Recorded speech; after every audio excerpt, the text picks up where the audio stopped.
दोस्तों आज हम चर्चा करेंगे हीट इंजन के बारे में। हीट इंजन के बारे में आपने सुना है? नहीं सुना? जरूर सुना है लेकिन आपने कभी ध्यान नहीं दिया। तो आज हम डिस्कस करेंगे हीट इंजन के बारे में। तो हीट इंजन एक ऐसा डिवाइस है जो कि आपका हीट को मैकेनिकल एनर्जी में कन्वर्ट करता है। क्या करता है? हीट को मैकेनिकल एनर्जी में कन्वर्ट करता है।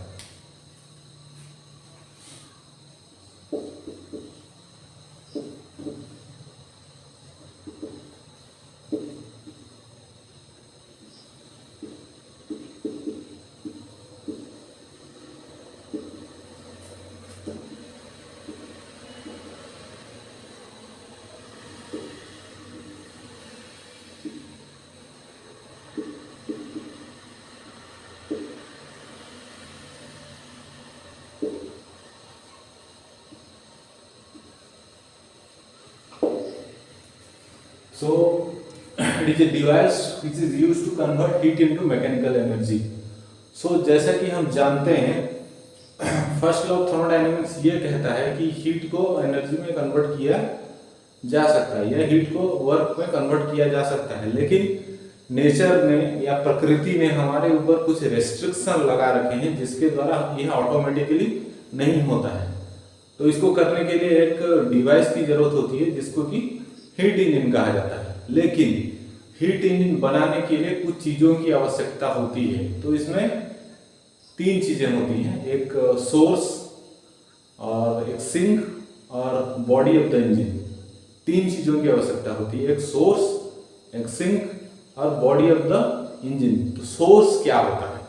तो सोर्स एक ऐसा बॉडी होता है जिसमें बहुत सारा हीट होता है या बहुत सारा एनर्जी होता है, जिसका टेम्परेचर T2 मतलब हाई टेम्परेचर रीजन होता है, और सिंक जो है एक लो टेम्परेचर रीजन होता है जिसमें कि हमारा बचा हुआ हीट जो है वो बचा हुआ या फिर रिजेक्टेड हीट जो है वो जा सके। तो हम इसका ब्लॉक डायग्राम ड्रॉ करते हैं। तो उसमें क्या क्या चीज होती है? सोर्स,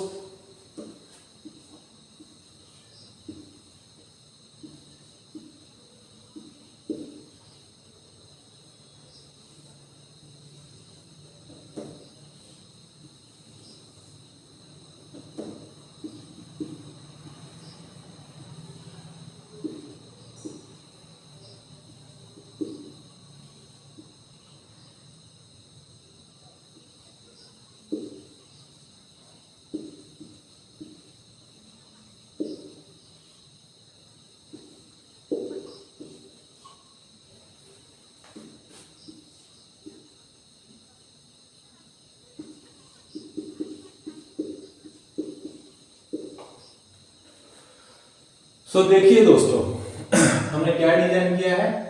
हीट इंजन, जिसमें कि एक सोर्स है, एक सिंक है और बॉडी ऑफ द इंजन है जिसमें वर्किंग सब्सटेंस होता है जिसे ईंधन भी कहा जाता है। तो जो एनर्जी या फिर एनर्जी का जो बहाव है वो सोर्स से सिंक की तरफ जाएगा in case of heat engine, लेकिन हीट पंप में उल्टा होगा, सिंक से सोर्स की तरफ आएगा। तो बॉडी ऑफ इंजन क्या करेगा? कुछ वर्क डन करेगा, कुछ काम करेगा। तो बचा हुआ एनर्जी है वो सिंक में रिजेक्टेड हो जाएगा या सिंक में चला जाएगा। जैसे कि हमारा मोटरसाइकिल का जो जहां धुआं निकलता है उसे सिंक कहा जाता है।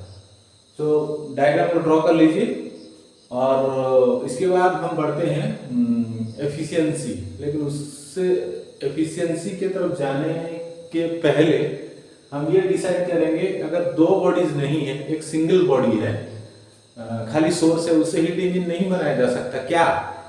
लेकिन आंसर है बनाया जा सकता है यदि हमारे फैक्ट्रीज जो है डायरेक्ट समुद्र की जो एनर्जी है या तूफानों की जो एनर्जी है उससे चले।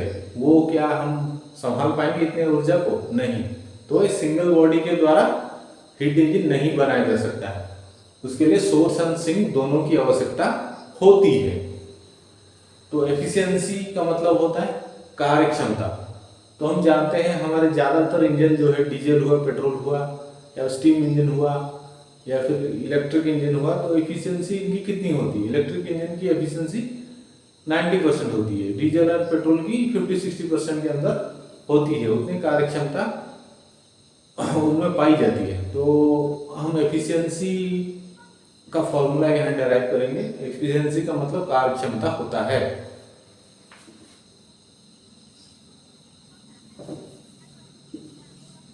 एफिशिएंसी को डिनोट किया जाता है ईटा द्वारा।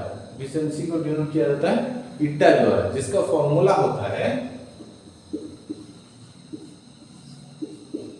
W/Q1।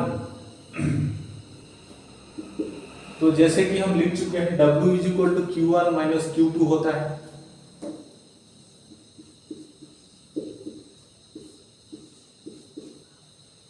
इसको अगर हम मॉडिफाई करके लिखते हैं तो कितना होता है ईटा का वैल्यू?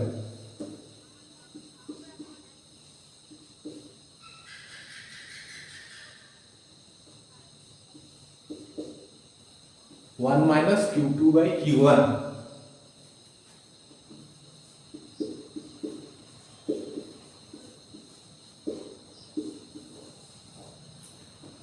इस फॉर्मूले को आप रट लीजिए, लिख लीजिए, जैसे कि एग्जाम में आप इसको एक्सप्लेन कर सके।